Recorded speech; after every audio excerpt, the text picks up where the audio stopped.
Hello everyone. Today I have decided to start with a new thing with my channel, which is that I will be doing some competitive coding questions in front of you guys. I have seen my friends struggle in this field in DSA and all these parts. So I have decided to start doing at least one question whenever I sit for my practice. I will now tend to record the session, and I will also post it online, and I will do at least one question whenever I get free time. This is last zone weight. I'll be doing these questions on lead code because it has a very good random selector here. So I don't have to choose the question which I want to do. So randomly I've chosen this for today. So suppose you are given an array of integer stones, and where stones of I is the weight of the ith stone. We are playing a game with the stones. On each turn, we choose the heaviest two stones and smash them together. Suppose the heaviest two stones have weights x and y, with x is less than equal to y. The result of this smash is, if x is equal to y, both stones are destroyed. If x is not equal to y, then the stone of x is destroyed and the stone of y has new weight. Now, at the end of the game, there is at most one stone. So there is either zero stones left or one stone left. So return the smallest possible weight of the left stone. If there are no stones left, return zero. So I hope you understand this, that we have a list of stones and we have to smash two heavier stones, and what the remaining will be the larger one minus the smaller one. If both are equal, then it will be zero. Otherwise, larger minus smaller one will be the remaining, and one will be gone. So every time the length of the array decreases, and at the end we have zero stones or one stone, and we have to return the smallest possible weight of the stone which is left in the end. If there is no stone, we have to return zero. Now we have one example also. Example is that stones is equal to 2, 7, 4, 1, 8, 1. Now the heaviest two stones, we will smash 8 and 7 first, and then we'll have one remaining. So yeah, we'll have 2, 4, 1, 1, 1. Then when we smash 2 and 4, we'll have 2 remaining, and this 2 will disappear and 4 will become 2. So 2, 1, 1, 1 we'll have. Then when we smash 2 and 1, this 1 will disappear, and for 2 will have 1 as remaining. So 1, 1, 1. And when we smash this 1 and 1, this both the stones will vanish and only one stone will be left, which will have the weight 1. Now this cannot be smashed with any other stone, so this will be our result and its weight will be 1. And if there are only uh, what do you say, if there is only one stone, then obviously, so example 2 is useless. So now how do we approach these kind of questions? Maybe I'll start with first we'll work on the base conditions here. Now the base condition, what can be the base condition? The base condition can be, suppose we have what do you say, zero, like we have one empty list. Okay, so if we have one empty list, we can do one thing, that we can directly return zero, that there is zero stone, so we can return zero. And if the stones is if the length of stones is 1, which is our case in the second example, if the length of the stone is 1, where is it? So this array, if its length is 1, then we'll directly return 1, whatever the weight of the stone is here. Now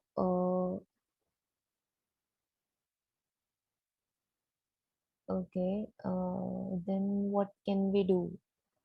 What can we do?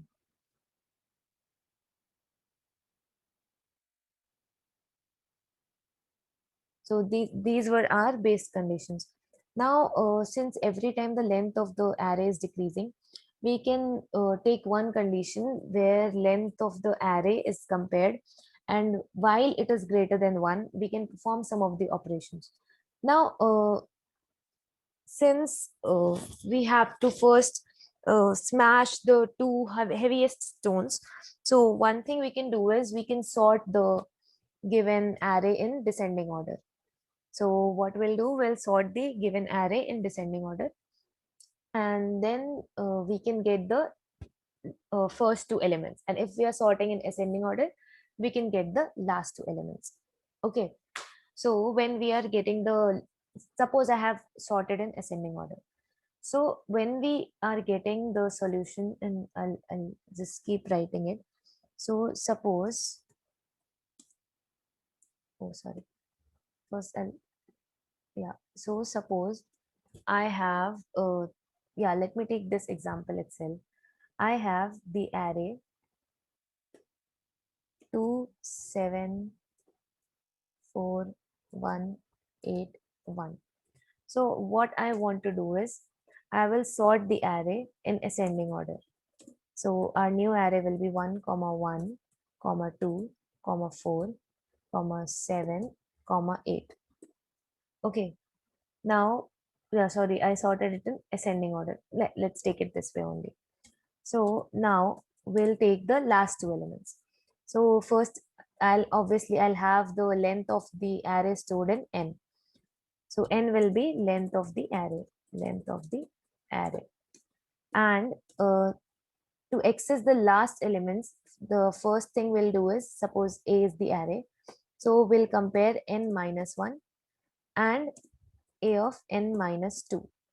Now we also know one thing, that n minus 2 will be less than n minus 1. So what else we know?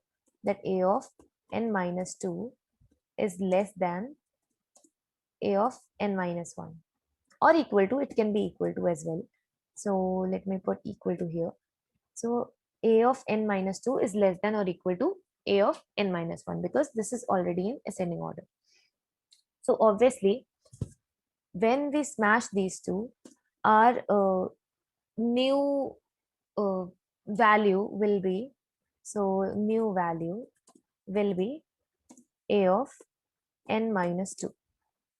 Okay, minus, sorry, n minus 1 minus A of n minus 2. This will be our new value. Then after this, what do we have to do with the new value? What we have to do is, we'll just make it A of n minus 2 is equal to new value. So this will be our new whatever. And this, since we are sorting here, so I'll also write sorting. Now this whole part can be put inside the loop, and I'll also inside the loop, where I can just directly write,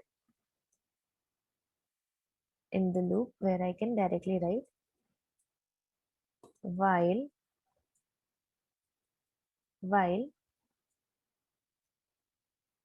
n is greater than 1. Okay, this whole thing, I hope this much is understood by you guys.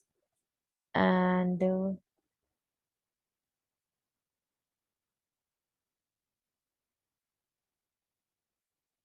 so yeah, so what we are doing is, I'll trace it for you once.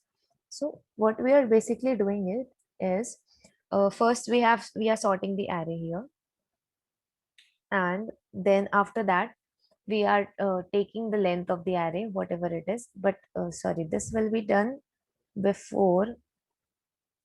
So we'll take the length of the array before the loop.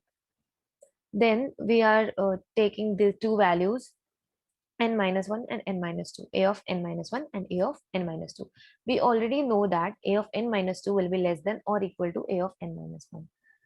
And our new value, whatever our new value is, it is actually the difference between A of n minus 1 and A of n minus 2. If both are equal, the difference will be 0.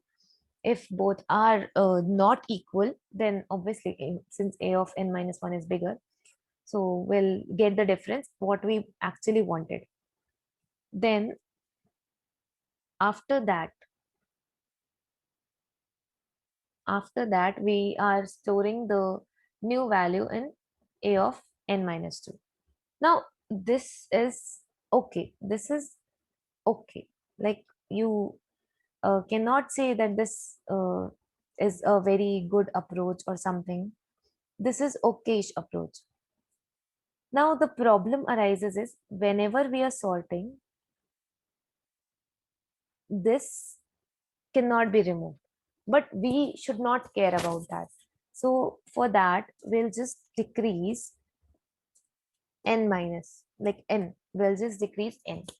So what will happen is, even if it sorts it completely, so suppose we are here, so after this, our new value will be 1, 1, 2, 4, 1, 8. Since instead of, yeah, we are doing this here. So the problem is that it will sort it again, and after sorting, we'll get 1, 1, 1, 2, 4, 8. So 8 is not removed, but if we are decreasing in, the array which will be considered for next operations will be considered from 1 to 4 only. So when we are taking n minus 1, we'll get 4, and n minus 2 will get 2. And again, we can perform all these operations. So this is very simple approach, right? And not only this, uh, after this, it is easy to return. So what will return is return,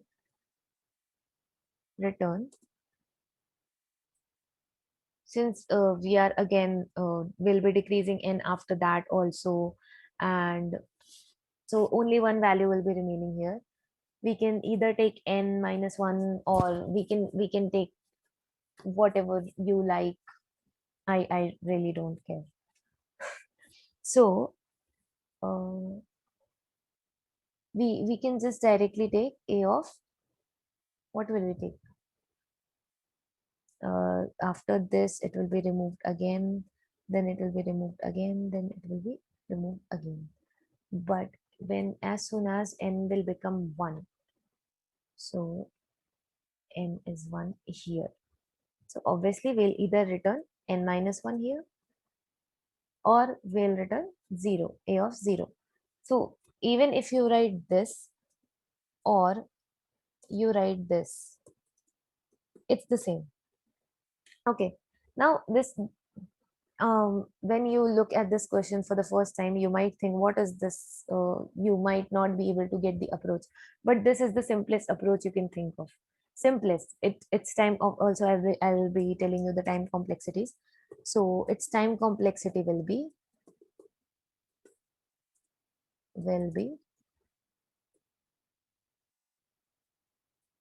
big O of n cube. Why? Because we are doing sorting also, which is actually, if we'll be using inbuilt sort function of Java, then we can say that it will be n square log n. So we can say that our time complexity is n square log n, which is a very bad time complexity, and it might show some errors, and it might, like, not errors, it might show that the time limit has exceeded and all of that. But what I believe is, if you start with a naive approach, only then you will be able to understand the optimized approach.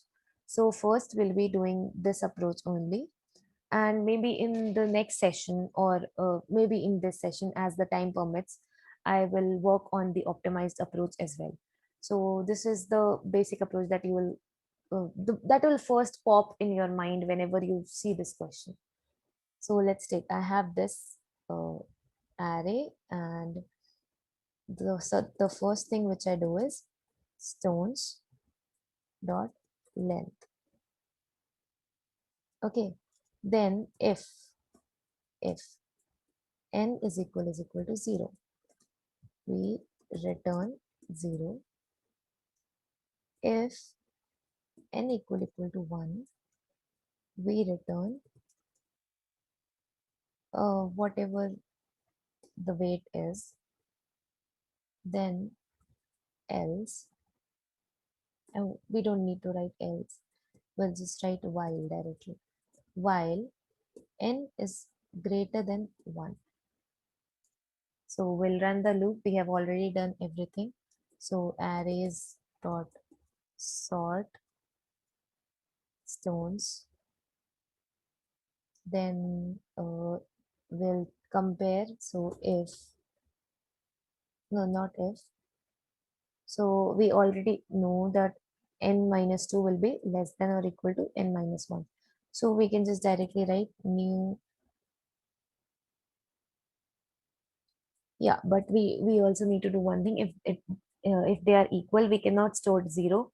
We have to remove both of the values. So if a of n minus 1 equal to a of n minus 2. So we have to remove both the values. So n is equal to n minus 2. And that's all we have to do. Else we'll just do a of n minus 2 is equal to a of n minus 1 minus a of n minus 2. So I guess that's it, and new value is stored, and then we can just do n minus minus here, and then after this while we can return stones of 0. So here also it will be stones, not a. I just copied from the explanation. So stones, and this will be stones, stones. So I think this is it. Let's check. If it doesn't run, then I'm not responsible for it, because it happens a lot. It's not like that every code that you write will be running for the like whenever you, as soon as you finish writing the code, it will run. See, the this is accepted, but let's see, it will, I'm sure it will come time limit exceeded, because, oh, it came wrong answer. Why is the output 2 here? I did this, and n minus 2. I should have done this also. So stones of n minus 1 is equal to n minus 2 is equal to 0. Let's check now. Oh, I tried this code before also. I didn't know that, trust me. I didn't remember. So let's see. Wrong answer again. Expected 5, got 2. So why is this? We'll check. We'll check. So here we'll check. Let's see. So we have, let's sort it to 7, 10, 10. Okay. So first we do this. Okay. I know the problem. I know the problem. So since we put 0 here,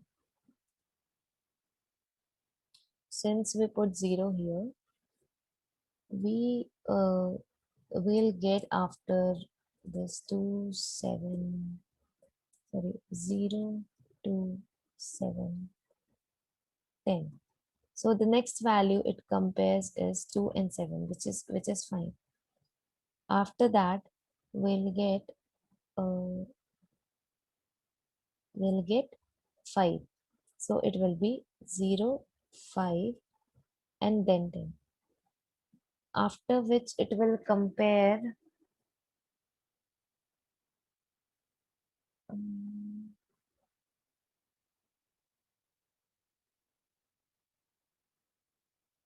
okay, no, sorry. So what is happening is 2, 7, 10. So now after this, the array becomes this. Then we move 2 steps backward. We were here first, so n minus 1, n minus 2. Since n is now 2, so we'll get 2 and 7. So 2 and 0 will get. So it will compare these two. Then it will be like these two will be minus plus, they'll play, and then this will have 2, 2, 7, 10. So the mistake was we made this 0. But if we were not doing this as 0, the problem was that was whatever it was. So yeah, so we don't do this. Instead of doing this, what we can do is put another condition here. If stones of n minus 2, no, sorry, if n, this should be before making n less. So if n minus 2 equal to 0, then return 0. We can just do this directly. Okay, so let's see. Oh, I didn't close the multi-line comment. So let's see what is our output now. So accepted here, then okay, yeah. So oh my oh even after using sorting and one more loop, our runtime was 0 millisecond, which was faster than 100% of Java online submissions. And memory usage was still, it was okay, but yeah, okay. So this is it for today, and I'll be posting this solution on GitHub. So you can see that this is my GitHub link, which at which I'll be posting it. I'll also attach it to my video so that you can easily access it. So thanks a lot for watching, and I hope you learned something. Okay, bye bye.